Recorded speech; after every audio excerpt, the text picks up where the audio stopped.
인사드리겠습니다. 저는 한국통계진흥원의 연재우 팀장이라고 합니다. 이번 통계 아카데미 진행을 맡았습니다. 인사드리겠습니다. 네. 저희가 이제 지속적으로 이렇게 통계 아카데미를 운영을 하고 있는데요.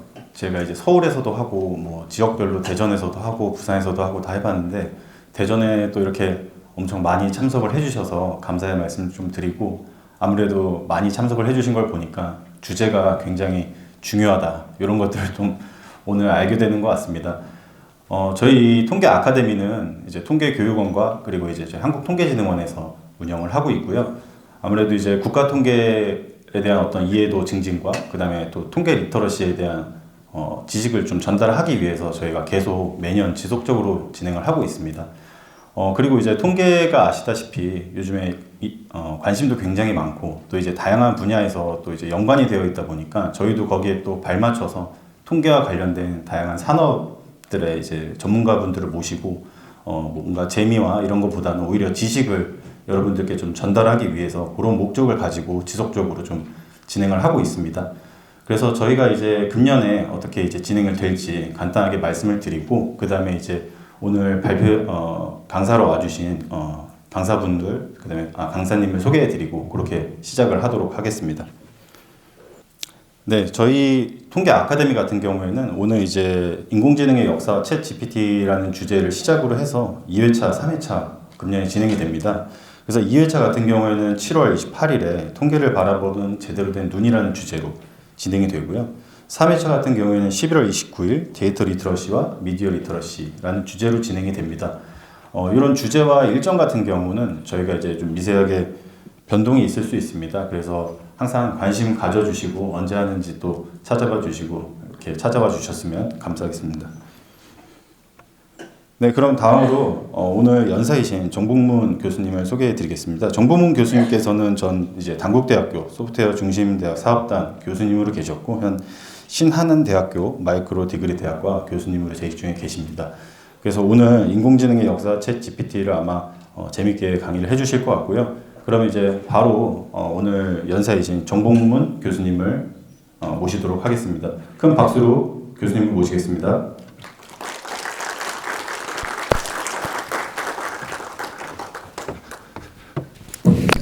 네, 안녕하세요. 방금 소개받은 신한대학교 마이크로 디그리 대학의 정복문입니다. 만나서 반갑습니다. 제가 이 강연을 이제 준비하기 위해서 이제 많은 통계진흥원 분, 통계교육원 분들이 이제 고생을 하셨는데요. 지난주에 이제 같이 준비하던 이재엽 연구원이 전화를 왔더라고요. 이번에 참가하시는 분들이 많아서 이제 장소를 좀 큰 곳으로 옮겨야 될 것 같다. 그래서 지금 방금 이제 사회자분께서도 말씀하셨듯이 최근에 이제 챗GPT에 대한 관심 상당히 많이 커지고 있구나라고 생각을 하고 저의 부담감도 상당히 커졌습니다. 그래서 제가 이제 지난주에도 이제 다른 학회에서 또 기조 강연으로 이제 유사한 이제 발표를 한번 했었습니다. 최근에 보면 학회, 학교, 그 다음에 산업체 등등 이제 챗GPT가 들어가지 않으면 안 될 정도로 이제 상당히 이제 많은 곳에서 이제 챗GPT와 관련된 그러한 내용들을 뭐 발표, 강연, 이제 스터디를 하고 있는 그런 추세인 것 같아요. 저 같은 경우는 저는 컴퓨터 공학과를 졸업하고 이제 컴퓨터 교육학으로 석사 박사를 공부했습니다. 그래서 다들 아시겠지만 이제 모든 분야가 이제 최신 트렌드를 빨리빨리 따라가야 되는 건 맞지만 특히 이제 IT 분야는 이제 기술의 발전 속도가 빠르고 그다음에 이제 트렌드에 민감해요. 근데 저는 오히려 좀 그런 트렌드에 예전부터 좀 둔감했던 것 같습니다. 혹시 지금 오신 분들이 연령대가 좀 다양하긴 한데 그 게임 좋아하시는 분들은 한 20년 전에 유행했던 이제 스타크래프트라는 게임을 아실 거예요. 지금의 우리나라의 e스포츠 강국을 만든 이제 시작점이 된 그런 게임인데 제가 이제 군대를 제대할 때쯤 유행을 했고 이제 복학할 때쯤 되니까 이제 많은 친구들이 스타크래프트를 하고 있었습니다. 저는 좀 진입이 늦어가지고 친구들한테 매일 졌어요. 지고 욕먹고 같은 팀 하기 싫어하고 만약에 게임하다가 저한테 한번 지면 이거는 가문의 수치일 정도로 그렇게 이제 제가 게임을 못했었는데 이제 그때쯤에 이제 커맨드 앤 컨커라는 게임이 나왔습니다. 자, 그리고 커맨드 앤 컨커가 이제 스타크래프트에 밀리다가 이제 타이베리안 선이라는 이제 두 번째 버전으로 그렇게 출시가 되면서 자, 스타크래프트를 넘어설 대작 게임이 이제 곧 출시 오픈된다라고 홍보를 많이 했어요. 저는 스타크래프트를 다른 친구들은 못하니까 이 타이베리안 선을 열심히 해서 이겨야겠다. 그래서 출시가 됐을 때, 그 게임이 출시가 됐을 때 학교 수업도 안 나가고 이제 그때 PC방에 가서 열심히 연습을 했습니다. 그래서 어느 정도 실력이 되었을 때 하산을 해야겠다. 이제 모든 친구들이 이 게임으로 넘어오면 내가 이제 그 중에서 최고 고수가 될 거다. 자, 그러고 기다렸습니다. 근데 뭐 다들 아시겠지만 아무도 타이베리안 선을 하지 않더라고요. 그래서 혼자 초라히 있다가 결국은 다시 이제 스타크래프트 판으로 가서 야, 나도 껴줘. 이렇게 해서 또 욕먹고 게임을 했던 기억이 있습니다. 그 당시에 친구들이 윈도우 운영체제, 이제 윈도우 NT 서버를 공부할 때 저는 리눅스 서버를 공부했어요. 그리고 친구들이 오라클 데이터베이스, MS SQL을 공부할 때 저는 MySQL을 공부했습니다. 자, 제가 방금 언급한 것들이 이제 오픈 소스들인데 지금은 그러한 오픈 소스들이 상당히 많이 이제 발전되고 있고 지금 우리가 얘기하는 많은 기술들이 오픈 소스들에 기반을 하고 있습니다.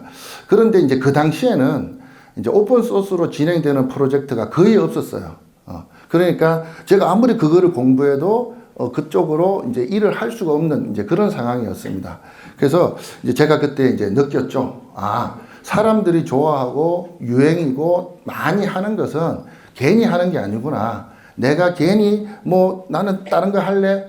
다른 사람들 다 얘할 때 혼자 아니요 하는 것은 때와 장소를 가려야 된다는 것을 느꼈습니다. 그래서 이후에는 이제 남들이 많이 하고 좋아하는 것은 이유가 있고 하니까 따라가고 같이 공부해야겠다라고 이제 생각을 많이 하고 있는데, 제가 이제 프로그램 개발도 한 15년 정도 했습니다. 이제 아마추어 기간까지 치면 한 20년 정도 했는데, 이제 그러한 과정 통해서 계속 새로운 기술을 찾아가고 하면서 이제 이번 챗GPT를 봤을 때는 이거는 무조건 따라가야 된다. 이거는 뭐 따라가지 못하면 도태된다. 이제 그런 생각을 들게 하는 그런 기술이었습니다. 그래서 작년 2022년 12월에 첫 출시가 됐을 때는 그냥 재밌는 챗봇 기능이 나왔네. 이전에 있던 이루다, 심심이 같은 비슷한 기능이 나왔네 했는데 1월, 2월 지나면서 너무나 무섭게 발전을 하더라고요. 그래서 저도 그렇게 느꼈듯이 여기 오신 분들도 많이 최근에 이 챗GPT라는 것에 상당히 관심과 민감하게 보고 계실 겁니다. 자, 지금 오늘 오신 분들이 챗GPT에 대해서 이미 알고 있고 오늘 뭐 강연이 뭐 좀 특별한 게 있나라고 오신 분들도 계실 거고, 아니면 도대체 요즘 유행하는 챗GPT가 도대체 뭔지 한번 확인하려고 오신 분들도 계실 거예요.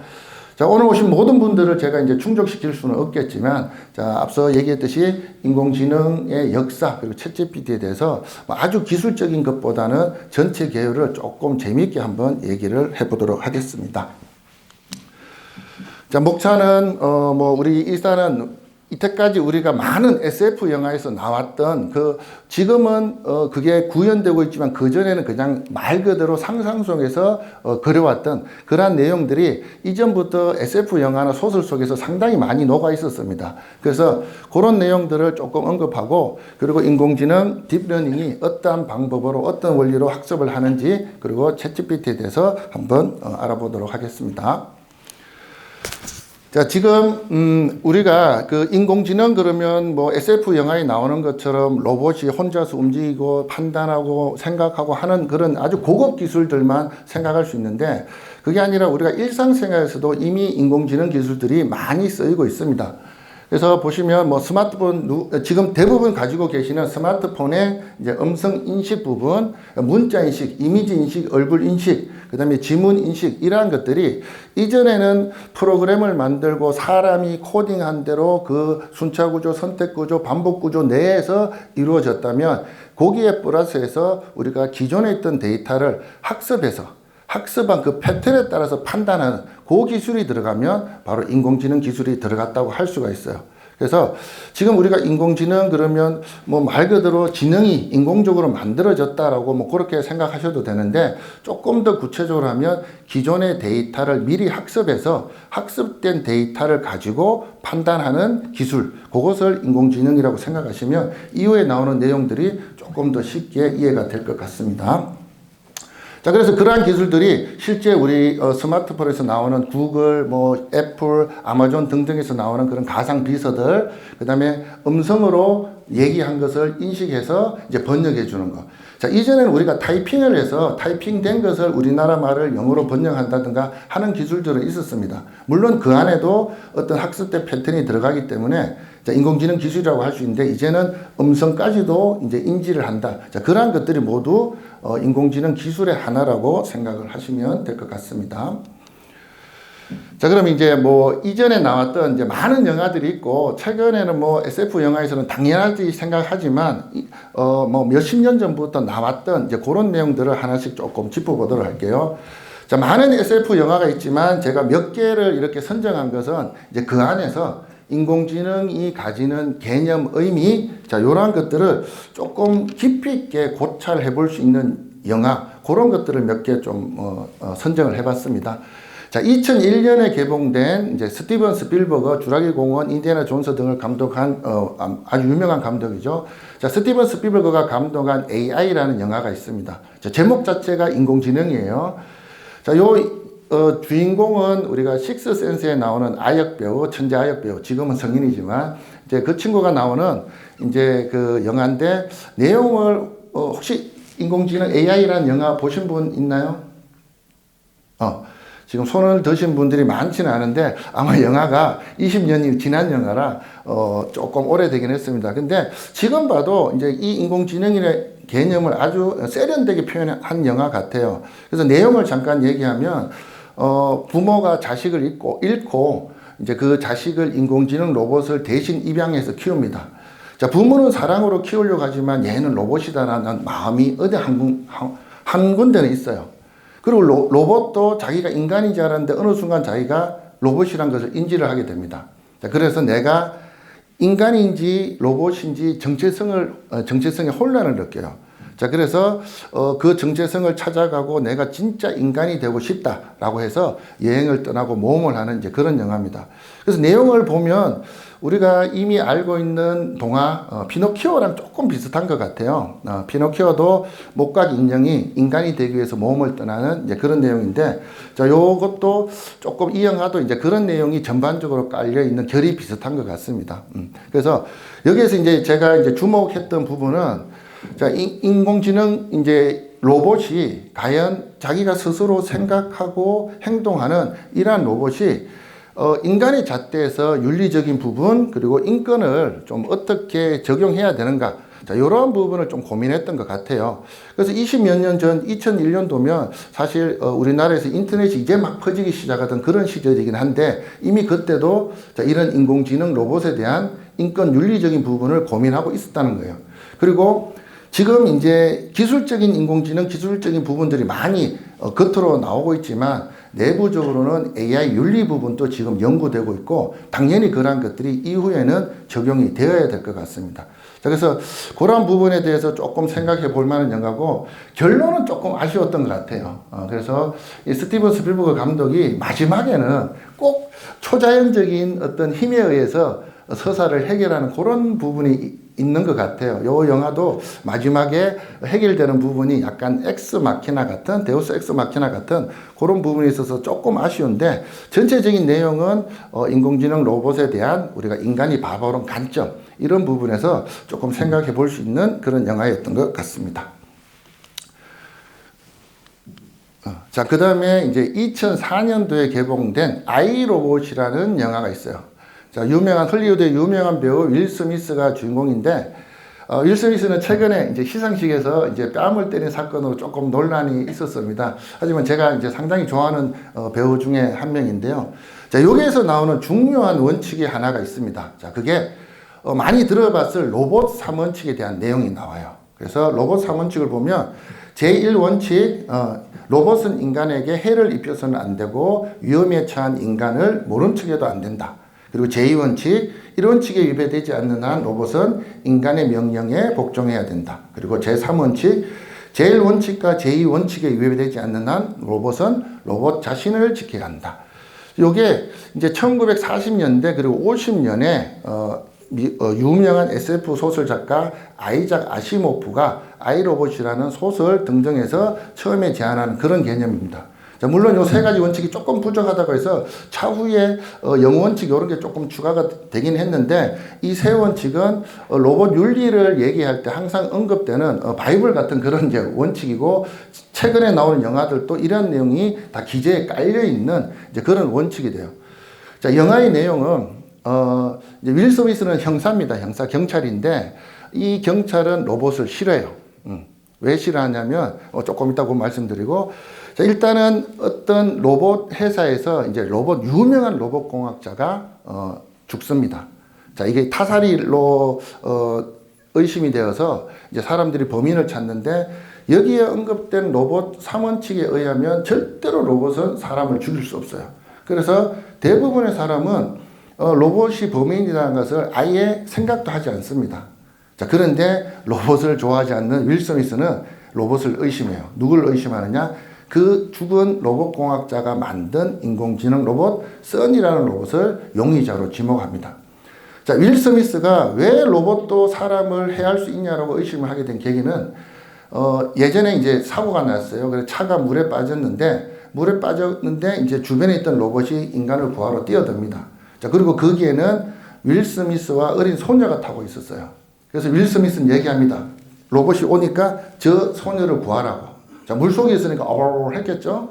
근데 로봇은 판단합니다. 자, 성인 어른, 남성 어른과 어린 여자아이를 봤을 때 누구를 구했을 때 생존 확률이 높느냐? 자, 로봇은 판단했죠. 당연히 윌 스미스가 생존 확률이 높다고 판단했습니다. 그래서 윌 스미스만 구하고 소녀는 죽게 됩니다. 그래서 그러한 사건을 겪고 나서 윌 스미스는 로봇 3원칙이 있다 하더라도 특정 조건이 충돌된다면 로봇도 사람을 해칠 수 있다라고 의심을 하게 되는 거죠. 자, 그러한 내용들이 진행되면서 이제 로봇 써니가 도망가고 이제 윌 스미스가 쫓아가는 그 이제 액션 펼쳐지는데요. 안에서는 일단 뭐 여기 안에서 우리가 이제 좀 봐야 될 거는 자, 자아를 가진 인공지능 로봇이 단순히 이제 기계로 취급할 것인가 아니면 인격체로 존중해야 될 것인가는 그런 고민이 있었던 것 같아요. 자, 물론 내용을 다 얘기하면 스포일러 같지만 아무튼 마지막에는 둘이 아주 이래 기분 좋게 화해를 합니다.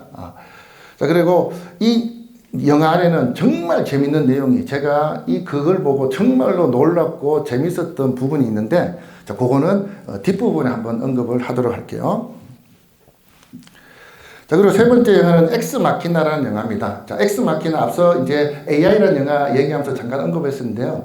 자, 해결하기 힘든 상황을 간편하게 풀어버리고 이를 정당화하려는 캐릭터나 연출, 우리가 무대나 연극에서 사용하던 데우스 엑스 마키나라는 그런 용어입니다. 그래서 뭐 말 그대로 뭐 서사가 좀 꼬여 있으면 풀기 힘들어. 그러면 초자연적인 존재 신이 나와서 내가 다 해결했다. 자, 그런 연출들을 이제 엑스 마키나라고 하는데 이 영화의 제목이 왜 엑스 마키나라인지 그거는 조금 모르겠어요. 근데 제가 이 영화에 주목했던 것은 튜링 테스트에 대한 내용이 나옵니다. 자, 튜링 테스트는 자, 인간이 인공지능을 가진 프로그램 또는 로봇을 이래 대화를 했을 때 상대방이 기계인가 로봇인가 아니면 인간인가 그걸 구분 못하고 얘는 인간이다라고 판단되는 이제 그러한 것이 튜링 테스트인데 아직까지는 인간이 프로그램하고 대화를 했을 때 쟤 인간이네 라고 그렇게 튜링 테스트를 통과한 그러한 인공지능은 없다고 합니다. 자, 그런데 챗GPT 4 버전은 내부적으로 튜링 테스트 통과했다라는 그런 얘기가 간간히 어디서 보이더라고요. 자, 뭐 그거는 이제 오픈돼야 정확하게 이제 뚜껑을 열어봐야 어떻게 되는지 알 수 있을 것 같습니다. 자, 튜링 테스트의 튜링은 1940년대, 50년대 영국의 유명한 로봇공학자, 컴퓨터공학자, 수학자인 앨런 튜링의 이름을 따서 튜링 테스트라고 이름을 붙였습니다. 그래서 그분은 이제 2차 세계대전 때 이제 독일의 암호를 해독해서 연합군의 승리를 이끈 그런 업적을 세운 사람인데요. 자, 그분에 대한 그 당시에 업적이 나온 영화가 또 이미테이션 게임이라고 있습니다. 그래서 요 주인공은 영국 드라마 셜록 홈즈, 그 다음에 우리 마블 영화 시리즈의 닥터 스트레인지 주인공으로 나오는 컴버배치가 주인공인데 요 내용도 제가 상당히 재밌게 봤던 것 같아요. 요 영화는 앨런 튜링에 대한 내용이라 인공지능하고 큰 관계가 없어서 잠깐 요것만 얘기하고 넘어가도록 하겠습니다. 자, 그러면 이제 인공지능 기술이 어떻게 발전됐는지 한번 보도록 할게요. 자, 앞서 얘기했듯이 인공지능은 최근에 나온 기술이 아닙니다. 그리고 1940년대, 50년대 우리가 이제 컴퓨터의 초창기라고 하는 애니악 이런 컴퓨터 혹시 이제 컴퓨터 일반이나 그런 개론 시간에 한 번쯤은 들어봤을 것 같은데요. 자, 집채만한 컴퓨터에 이제 잭을 꼽아가면서 프로그램을 했던 그 시절부터 이미 인공지능이라는 개념이 나왔습니다. 왜? 앞서 얘기했던 1940년대, 50년대 로봇 3원칙이 소설 속에서 나오고 앨런 튜링이 그런 튜링 테스트에 대한 내용도 제안을 했을 정도로 인공지능은 이미 컴퓨터 초창기 시절부터 발전을 개념이 있었습니다. 그리고 이제 1950년대 우리 인간의 뇌신경을 모사한 뉴런, 소포체, 뭐 그런 생물 좋아하시는 분들은 이제 알 건데요. 어차피 인간의 두뇌도 어떤 자극에 의해서 그 자극의 인계치를 넘으면 전기 신호가 넘어가는 일종의 두뇌도 전기 신호로 작동을 합니다. 그래서 그러한 것에 착안해서 우리가 컴퓨터 구조의 논리식을 우리가 만들어내는 그런 퍼셉트론이라는 이론이 탄생을 합니다. 그래서 와, 이거면 우리가 원하는 인공지능이 만들어질 수 있겠어요. 이거 상당히 연구가 진척이 돼요. 자, 그런데 자, 컴퓨터는 우리가 아무리 복잡한 수식을 집어넣고 입력값을 넣어도 그리고 그 결과물이 아무리 복잡한 대답이 나온다 해도 결국 내부적으로는 0과 1의 조합입니다. 0, 우리가 컴퓨터 1비트, 2비트라고 표현을 하죠. 자, 한 비트는 0 또는 1, 두 개의 경우의 수를 표현할 수가 있습니다. 그래서 내가 말하는 것이 아무리 복잡한 내용이 컴퓨터에 들어가도 컴퓨터 내부에는 0101, 00111 같은 그런 조합으로 저장되고 출력이 되는 거죠. 자, 출력된 것은 다시 변환되어서 모니터 상으로 우리가 볼 수 있는 그림, 우리가 들을 수 있는 소리로 변환되어 나타나게 됩니다. 자, 그래서 그런 논리 구조는 일단 0과 1의 조합이니까 내가 0을 입력했을 때 0 또는 1을 입력했을 때 1 또는 0을 입력했을 때 각각의 그 비트가 조합되어서 결과로 0 또는 1이 나와야 되는데 가장 단순한 논리식이 AND와 OR 조합입니다. 그래서 AND는 그리고죠, OR은 또는이니까 내가 어떤 데이터를 0과 0을 넣었는데 두 개를 AND로 조합하면 그 결과는 0이 됩니다. 1과 0을 넣어도 0이 되고 0과 1을 넣어도 0이 됩니다. 하지만 AND 조합일 때는 1과 1을 넣었을 때만 1이 답이 나오게 돼요. 자, OR은 조금 다릅니다. OR은 들어가는 데이터가 OR로 조합되었을 때 그 중에 들어가는 데이터 하나만 1이어도 그 결과는 참, true OR 또는 1이라는 답을 내게 되는 거죠. 자, 그렇게 해서 그러한 것을 우리가 XY의 입력값, 그 2차 그래프로 그리면 그 결과가 01, 00, 01, 10, 11을 집어넣었을 때 그 결과를 그래프로 그리면 이제 그 결과가 1 또는 0으로 나오게 되겠죠. 자, 그럼 그 그룹을 우리가 그래프 상에서 선으로 구분할 수가 있습니다. 자, 그래서 선으로 구분한다고 해서 우리가 이걸 선형 구조라고 하는데요. 자, AND와 OR 조합은 분명히 0과 1을 구분돼서 선을 나눌 수가 있어요. 자, 그런데 컴퓨터 기술이 발전되면서 논리식도 다양하게 발전을 하게 됩니다. 자, 그 중에서 exclusive OR 또는 XOR이라고 하는 그런 논리식은 뭐냐면 입력되는 0의 개수 또는 1의 개수가 홀수일 때는 결과가 1이고 짝수일 때 또는 뭐 없을 때는 0으로 나오는 이제 그러한 논리식이 XOR, exclusive OR이라고 합니다. 그런데 이 exclusive OR로 그 00, 01, 10, 11을 집어넣었을 때 그 결과가 0, 1, 1, 0으로 나오는데 그거를 그래프로 그리고 자, 이거를 두 개로 구분하는 선을 그어보라 하니까 그을 수가 없는 거예요. 자, 선을 그을 수가 없다는 것은 내가 정확한 명확한 답을 앞뒤로 인계치를 기준으로 위아래로 나눌 수 없다는 소리가 되고 그 얘기는 앞서 얘기했던 퍼셉트론이라는 이론을 완전히 우리가 해소할 수 없다는 얘기가 됩니다. 자, 그래서 이거 안 되네. 이걸로는 퍼센트론 갖고는 인공지능이 뭐 안 되겠네, 결과가 안 나오겠네. 그렇게 해서 이제 인공지능 연구가 확 쑥으로듭니다. 자, 뭐 관계자분들 잘 아시겠지만 모든 연구는 돈이 없으면 안 돼요. 그래서 국가나 다른 단체들이 지원을 해줘야 되는데 그런 부정적인 얘기가 나오면 당연히 지원금도 떨어지고 연구는 줄어들게 됩니다. 자, 인공지능 기술도 초창기는 상당히 부흥하다가 또 침체하다가 또 부흥하다 침체하다 하는 그런 굴곡들이 많았어요. 자, 물론 그 과정들이 60년대, 70년대, 80년대, 90년대까지 가면 또 상당히 길어지니까 이제 그러한 과정들이 굴곡이 있었다. 자, 그러다가 2000년대에 이제 심층신경망이라는 이제 그러한 기술들이 나오게 됩니다. 자, 여기에서 우리가 요즘 얘기하는 머신러닝이라는 개념이 나오게 되는 거예요. 자, 그리고 그 머신러닝에서 또다시 한 단계 더 들어간 딥러닝이라는 것이 나옵니다. 자, 요 딥러닝을 하기 위해서는 여러 가지 기술들이 있는데요. 그 중에서 역전파 또는 오차 역전파라고 하는 기술이 있습니다. 자, 그건 뭐냐면 인공지능 그 알고리즘이 내어놓은 답하고 실제 정답하고의 차이점, 그 차이점을 다시 입력값으로 넣어서 계속 오차를 보정해 나가는 과정. 자, 이러한 것이 이제 역전파 기술인데, 그 알고리즘을 만든 사람이 이제 캐나다의 제프리 힌턴이라는 교수입니다. 자, 그분이 이제 마지막에 한 번 더 언급할 건데요. 자, 아무튼 그분에 의해서 그런 기술들이 나오고, 이제는 진짜로 인공지능 제대로 되겠네 해서 2000년대 또 부흥이 일어나게 됩니다. 자, 그리고 2010년대에 우리가 인공지능 하면 많이 들어봤던 CNN이라는 합성곱신경망이라는 이제 그런 기술이 나오고, 그 기술로 인해서 우리가 어떤 이미지를 인식했을 때 예전 기술로는 한 30%였다. 그럼 이 기술을 쓰니까 한 70%까지 우리가 적중률이 올라가더라. 이거 괜찮네 하면서 계속 발전이 되고 있는 거죠. 자, 그리고 이제 계속 인공지능 기술이 소프트웨어적인 기술, 알고리즘적인 기술, 하드웨어적인 기술이 계속 발전해 가다가 이제 2016년도에 이거는 다 현장에서 봤을 겁니다. 이세돌과 알파고의 세계의 대결이 펼쳐지게 됩니다. 그래서 이전에 뭐 컴퓨터 공학을 하던 인공지능을 연구하던 사람들은 그 내부 과정을 알겠지만 대중적으로는 잘 알려지진 않았어요. 그런데 이 이세돌과 알파고의 대결 이후로 많은 사람들이 알파고 하면서 인공지능이 이런 거네 대단하네 하는 인식이 많이 펼쳐진 것 같아요.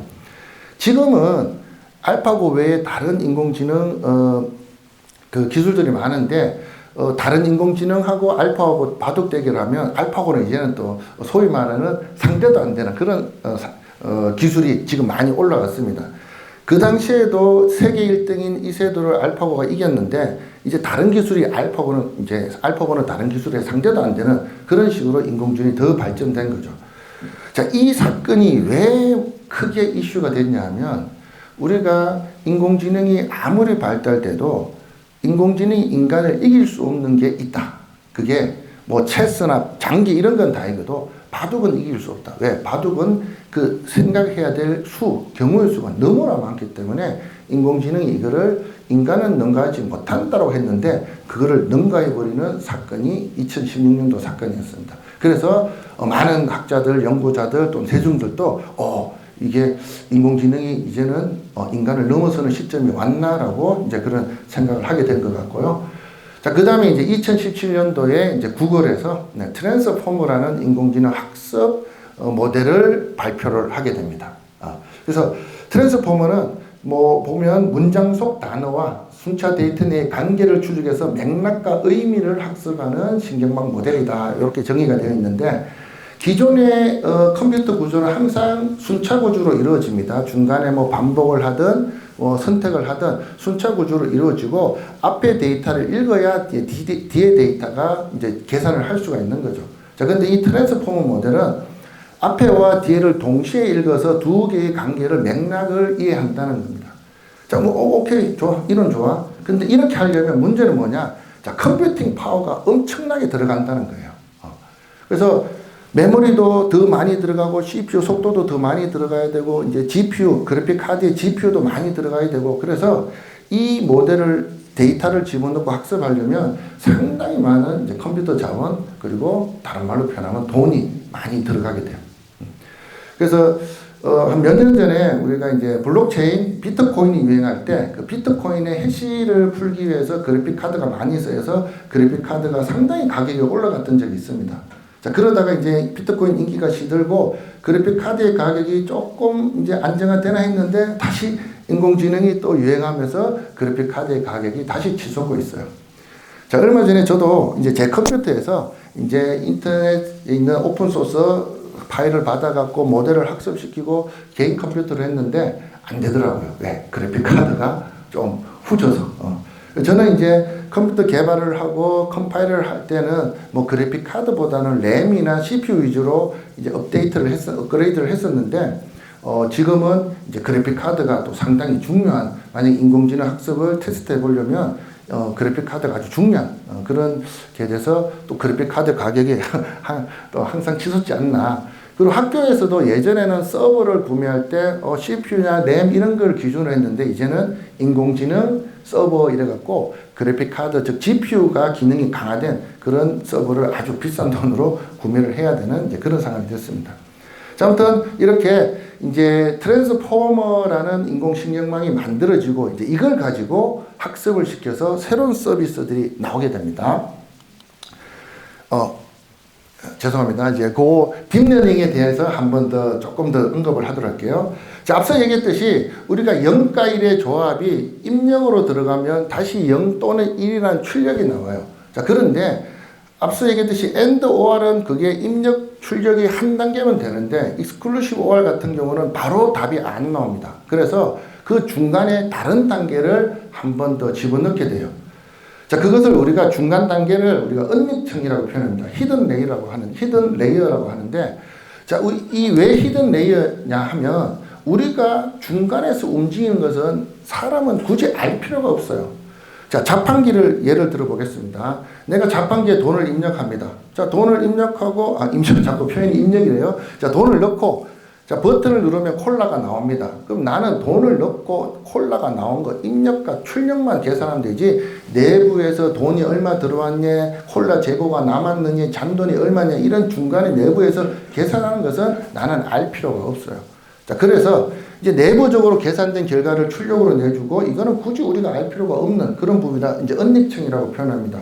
자, 요 언닉층이 기존에는 출력과 입력이 있으면 푸세트론이었다면 중간에 하나 언닉층이 들어가면 이것을 우리가 다층 푸세트론을 하고 이 언닉층이 2개 이상으로 들어가면 이제 조금 더 뭐 심화된 다층 푸세트론, 다층 푸세트론 하니까 말이 어렵잖아요. 그래서 이거는 그냥 우리가 요걸 머신러닝 뒤에 거는 딥러닝이라고 이름을 짓자. 그래서 우리가 알고 있는 딥러닝이라는 그런 용어가 여기에서 만들어지게 됩니다. 그래서 결론은 우리가 입력을 넣었으면 그 입력 값이 출력으로 나오기 전에 계속 중간에 한 단계 더 계산하고 한 단계 더 계산하고 단계가 많아지고, 자, 요 언닉층에 대한 개념은 조금만 기억을 해 두시면 이후에 챗GPT의 매개 변수에 대한 개념이 들어오게 될 것 같아요.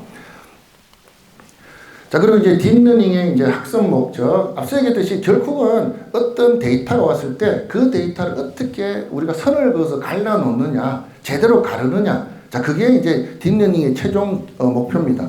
그래서 우리가 1차 선은 1차 방정식이죠. 그래서 y는 ax 플러스 b, 아주 어려운 공식입니다. 인공지능은 아주 복잡하고 어려운데 식도 매우 어렵습니다. 자, y는 ax 플러스 b.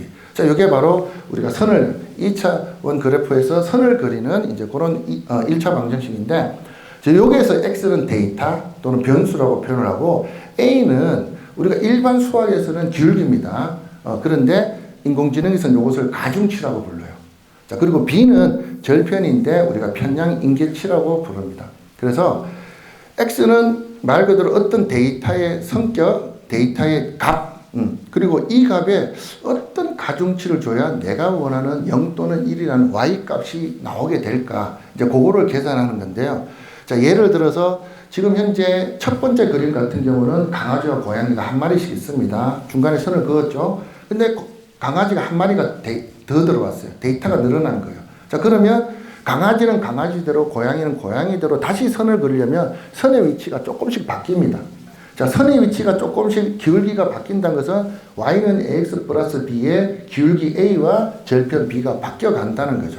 그래서 데이터가 하나였을 때, 두 개였을 때, 여러 개가 자꾸 늘어날 때마다 계속 그 데이터를 제대로 선을 긋기 위해서 반복 학습을 통해서 a와 b 값을, 즉 우리가 가중치와 인기치 값을 보정해 나가는 것, 그게 바로 머신러닝의 학습, 러닝, 학습이 되고, 그 단계가 많으면 딥러닝, 그게 매개 변수가 몇 개냐 이런 거에 따라서 이 학습이 많이 됐고 오래됐고 데이터가 많다라고 그렇게 판단하는 겁니다.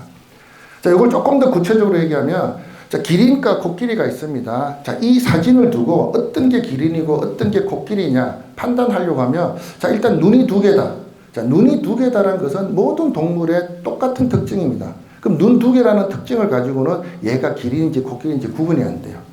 자, 그런데 거기에 데이터를 하나 더 넣습니다. 귀가 두 개다. 그것도 별 차이 없는데 다리가 네 개다. 꼬리가 하나다. 그것도 별 차이 없는데. 자, 그런데 보니까 기린은 목이 길어요. 그럼 목이라는 X 변수에 목이 긴 것은 기린일 확률이 상당히 높죠. 그러면 목이라는 X의 A값 가중치를 높게 주는 거예요.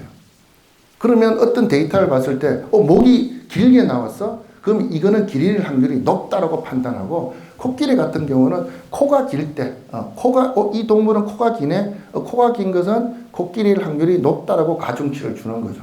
자, 그런 식으로 해서 우리가 A값과 B값을 계속 학습을 통해서 보정해 나가서 최종적으로 나온 이 공식, A값과 B값의 공식이 있으면 거기에 X라는 데이터를 집어넣었을 때 Y값이 코끼리냐 기린이냐 구분해 낼 수 있는 겁니다. 자, 그 원리가 딥러닝이고, 물론 내부적으로 들어가는 아주 다양한 수식과 공식들은 복잡하지만 전체적인 큰 틀의 개념은 여기에서 보시면 될 것 같아요. 자, 그리고 이제 딥러닝의 학습 방법은 크게 세 가지가 있습니다. 지도학습, 이제 비지도학습, 이제 강화학습. 그래서 지도학습은 답이 있는 데이터예요. 답이 있으니까 내가 코끼리라는 사진을 보여줬을 때, 얘는 코끼리야 라고 예측을 할 수가 있고 분류를 할 수가 있습니다. 자, 그런데 내가 비지도학습 답을 안 줍니다. 그러면 코끼리 사진을 보여주면서 답을 얘기를 안 해줘. 그러면 머신러닝은 얘가 이렇게 생겼네? 뭔지는 모르겠어. 분류하는데 다른 데이터를 보고 얘도 요런 비슷한데 이름은 모르겠어. 그러면 비슷한 것끼리는 비슷한 것끼리 묶어 놓습니다. 자, 그래서 우리가 그것을 군집, 연관 규칙을 통한 군집 클러스터라고 할 때 이제 비지도 학습을 이용한 인공지능 학습을 하고요. 자, 강화학습은 우리가 어렸을 때 공부를 하면서 많이 겪었던 거예요. 공부 잘하면 칭찬받죠. 칭찬을 통해서 보상을 통해서 행동을 강화하는, 그것이 이제 강화학습입니다. 자, 요 세 개를 언급하는 이유도 이따가 챗GPT에서 나오는 부분이 있으니까 조금 기억해 두면 좋을 것 같아요. 자, 조금 더 구체적으로, 지도학습은 이제 훈련 데이터가 라벨링 되어 있을 때, 즉 답이 있을 때를 얘기합니다. 자, 요것은 인공지능 학습하는 기술마다 라벨이라고 표현하기도 하고 클래스라고도 표현을 하는데, 앞에 보이는 그림처럼 자, 어떤 강아지 사진들을 많이 보여줘요. 그리고 얘는 강아지다 라고 답을 줍니다. 그러면 다른 사진을 보여줬을 때 이 강아지와 유사한 그런 패턴이 발견되면 얘는 강아지입니다 라고 우리가 답을 낼 수가 있고, 마찬가지로 고양이도 자, 요런 특징을 가진 동물들은 고양이다라고 학습을 하고 나서 비슷한 고양이 사진을 보여주면 얘는 내가 학습한 고양이라는 라벨이 되어 있는 이 그룹하고 일치도가 높으니까 얘는 고양이다라고 판단을 하게 된다는 거죠. 자, 그러면 이제 비지도 학습 같은 경우는 라벨링이 없다고 했습니다. 자, 구분은 똑같이 하는데 답이 없어요. 답이 없으니까 그냥 얘는 그냥 뭔지는 모르지만 이렇게 한 묶음, 얘도 뭔지는 모르지만 이렇게 한 묶음. 자, 이렇게 해서 이제 학습을 해서 그 결과를 내놓는 이제 그러한 인공지능 학습 방법이 비지도 학습이 됩니다. 자, 그리고 이제 강화학습은 앞서 그냥 개념으로 보면 내가 어떤 행동을 했을 때 칭찬을 받았어. 그러면 다음에 똑같은 상황이 오면 그 칭찬받은 행동을 확률을 높여주는 거죠. 우리 누구나 고래도 춤추게 한다는 칭찬은 좋은 겁니다. 그래서 강화학습은 어떤 머신러닝이 대답을 했을 때 맞는 답이야 해주면 그 다음부터는 그 대답을 계속합니다. 이건 아니야 그러면 새로운 답을 내놓게 되겠죠.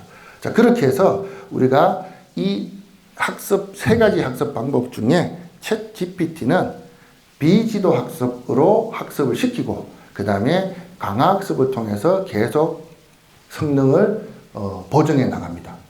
자, 왜 비지도 학습이냐면 예를 들어 이제 우리가 트랜스포머 모델은 언어 모델입니다. 그래서 오늘은 지금은 가을이야. 하늘이 맑아. 기분이 상쾌해. 자, 이런 문장이 이어집니다. 자, 그러면 가을이란 것과 상쾌하다는 것과 날씨가 맑다는 게 자꾸 연관이 되는 거죠. 그래서 이런 것들을 한 군데로 묶어둡니다. 자, 그러면 나중에 오늘은 가을이네. 그러면 인공지능 머신은 인공지능 모델이 대답하겠죠. 지금은 가을이니까 날씨가 좋고 기분이 상쾌하시겠군요.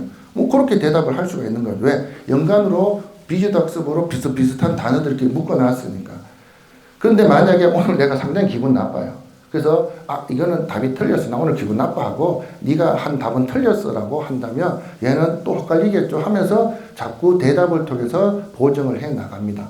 그래서 이 챗GPT라는 것도 사실 상당히 이제 큰 언어 모델이고 이걸 학습하는데 몇 개월에서 몇 년이 걸립니다. 그리고 이것을 강화 학습을 하기 위해서 일반적인 뭐 미국이나 이런 선진국의 인력을 쓰면 돈이 많이 드니까 이제 개발도상국이나 아프리카 쪽에 그런 이제 싼 임금을 가지고 강화 학습을 시켰다 그래서 논란이 있는데 뭐 그거는 이제 우리가 생각해야 될 부분은 아닌 것 같고요.